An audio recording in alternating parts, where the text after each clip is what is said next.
کر یہ بچنے لیکن پھر بھی اٹک رہی ہیں، جسے کتاب کے پنوں تک محدود کر دیا گیا ہے، جس میں نے چند اشعار لکھے ہیں، ملاحظہ فرمائیے گا۔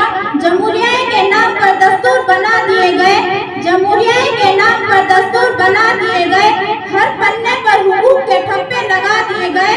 جب وقت آیا انہیں استعمال میں لانے کا، جب وقت آیا انہیں استعمال میں لانے کا، تب بے حرمتی سے سارے پنے جلا دیے گئے۔ محترم حاضرین محفل، میری موجودہ دور کی بہنیں حجاب کو اپنی راہوں، اپنی کامیابی کی راہوں کی رکاوٹ سمجھتی ہیں۔ میں ان کے سامنے چند حجابی شہزادیوں کی مثال دیتی چلوں جنہوں نے اپنے خوابوں کو حجاب کے ساتھ مکمل کیا ہے۔ بلقیس عبدالقادر جو کہ امریکہ کی ایک مشہور فٹ بال پلیئر ہے، اسی طرح سے پاکستان سے تعلق رکھنے والی شہناز لغاری جو کہ ایک کامیاب پائلٹ ہے، نیوزی لینڈ سے تعلق رکھنے والی زینا علی جو کہ ایک پولیس آفیسر ہے۔ سمجھو تو پردہ ہرگز بھی ہماری کامیابی کی راہوں کی رکاوٹ نہیں بنتا۔ اللہ کے رسول صلی اللہ علیہ وسلم نے حدیث شریف میں فرمایا ہے، الحیاء من الایمان، حیا ایمان سے، اگر حیا نہیں تو ایمان نہیں۔ پردے کو ایک مستقل قرار دیا گیا ہے، ہر چیز کو، ہر قیمتی چیز کو ڈھانپ کر رکھا جاتا ہے۔ بالکل اسی طرح سے اسلام میں لڑکیوں کو قیمتی اور نایاب کہہ دیا گیا ہے۔ ماشاءاللہ سے آج میری تمام بہنیں پردہ کرتی ہیں، الحمدللہ، لیکن غور فرمائیے گا، برقع امبریلا، ٹائٹ فٹنگ والا، اور ایک ہوتا ہے فیشنیبل جس کی لمبائی گھٹنوں تک ہوتی ہے، جس میں مردانہ پہناؤ جینس پہنا جاتا ہے، جس میں ٹانگوں کے واضح طور پر شیپ نظر آتے ہیں۔ نعوذ باللہ۔ اب یہاں آبجیکشن ہوتا ہے کہ لڑکے لڑکیوں میں بھید بھاؤ کیا جاتا ہے، تو مجھے ایک واقعہ یاد آتا ہے، میں آپ لوگوں کو سناتی چلوں۔ ایک دفعہ ایک لڑکی نے مولانا مودودی سے کہا، مولانا، لڑکوں کو ہر طرح کی آزادی دی جاتی ہے، انہیں کوئی روک ٹوک نہیں لگائی جاتی، وہ جب چاہے جہاں چاہے جو چاہے کر سکتے ہیں، اس کے برعکس لڑکیوں کو باہر اکیلے جانے کی بھی اجازت نہیں ہوتی۔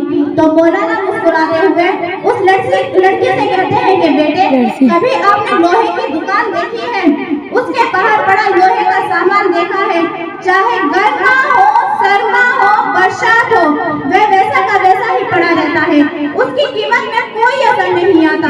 لڑکوں کی حیثیت کچھ اس طرح کی ہوتی ہے۔ اب آپ مثال لے لیجیے سنان کی دکان کی، اس کے باہر پہرے دار موجود ہوتے ہیں، ایک بڑی تجوری ہوتی ہے جس میں ایک چھوٹی تجوری ہوتی ہے، جس میں ایک سندر سی ڈبی میں ریشم پر نزاکت سے رکھا گیا ایک ہیرا ہوتا ہے، کیونکہ جوہری جانتا ہے اگر ہیرے پر ذرا سی بھی خراش آ گئی تو اس کی قیمت پر اثر پڑے گا۔ بالکل اسی طرح سے اسلام میں لڑکیوں کی اہمیت دی جاتی ہے۔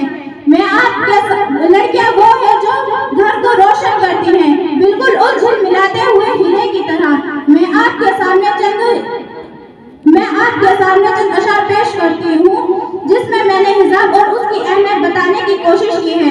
اہمیت کیا بتاؤں میں تمہیں پردے کی، اہمیت کیا بتاؤں میں تمہیں پردے کی، رونق بڑھتی ہے جس سے چہرے کی، اس ظالم سماج کی نظروں سے بچنے کے لیے ضرورت ہے ہمیں اس خوبصورت سے پہرے کی۔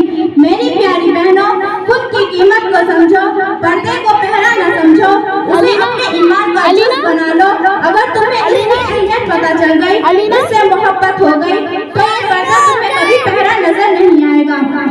میں اپنے شبدوں کا سلسلہ چند اشعار پر کرتی ہوں، غور فرمائیے گا۔ کیوں کرتی ہو نفرت اس ایمان جس حجاب سے، کیوں کرتی ہو نفرت اس ایمان جس حجاب سے، کیوں مکرتی ہو اس خوبصورت سے بات سے، کوئی ٹکراؤ نہیں اس کا تمہارے خواب سے، بچائے گا یہ تمہیں ہر آنے والے سیلاب سے۔ جزاک اللہ خیرا۔